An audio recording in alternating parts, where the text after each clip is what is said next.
amici della Lega Calcio 8, benvenuti al Circolo Sportivo Ciriaci per il recupero della quinta giornata. C'è il big match, c'è la Pisana Steaua 2005, ci si gioca la vetta della classifica. Manovra la Pisana sull'out di sinistra, buona la palla per Cesaro che salta un avversario, può involarsi dentro l'area, va con il sinistro, palla a fil di palo. Ancora la Pisana si affida a lanci lunghi, questa volta si cerca Troccali che riesce a mettere giù in maniera incredibile con il sinistro, Vladescu dice no. Palla nella tre quarti difensiva della Pisana che però perde appunto la sfera e quindi può andare Gheana con il sinistro, palla di poco fuori. Manovra la Pisana sempre per vie centrali, palla ancora a Cesaro che ha un po' di spazio, lascia andare il destro, scheggia la traversa. Manovra ancora la Steaua, palla sull'out di destra per Esanu che ha un po' di spazio, va con il destro, deve metterci i guantoni Giorgi. Vie centrali per la Pisana che allarga il gioco adesso con Scerrati, entra in area Cesaro, va con la punta, palo!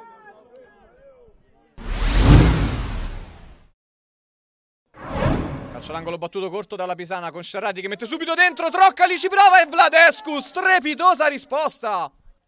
Bud prova a saltare il diretto avversario, viene messo giù, non c'è fallo per il direttore di gara e quindi Cercez può spostarsi la palla sul destro, deve intervenire Giorgi, Gheana, palo incredibile!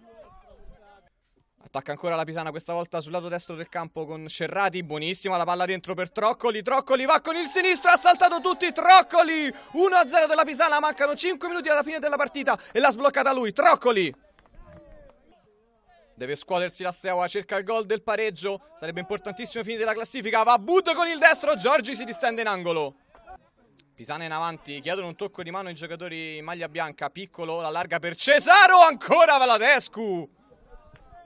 Ripartenza della Pisana che si sviluppa sull'out di sinistra, ribaltato il lato dentro per Scerrati! La chiude il numero 14, Pisana 2, Steaua 0 e questo è il gol del sorpasso in classifica.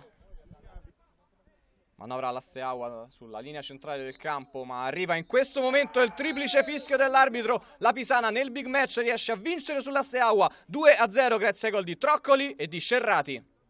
Sicuramente loro hanno giocato meglio di noi abbiamo fatto girare poco la palla, ci siamo più difesi che altro e purtroppo a noi ci mancava qualche giocatore fondamentale. Noi dobbiamo fare i complimenti a loro perché sono veramente una bella squadra, anzi secondo me la migliore squadra che abbiamo incontrato fino adesso e non vedo l'ora che viene anche il ritorno perché secondo me possiamo fare una parte migliore di questa. Aspettavamo questa partita da molto tempo, sapevamo che la squadra da battere era proprio lo Steaua e ci siamo preparati bene e nonostante tutto avevamo una mancanza abbastanza di livello, siamo riusciti a portare a casa il risultato contro una grande squadra, devo dire una grande squadra.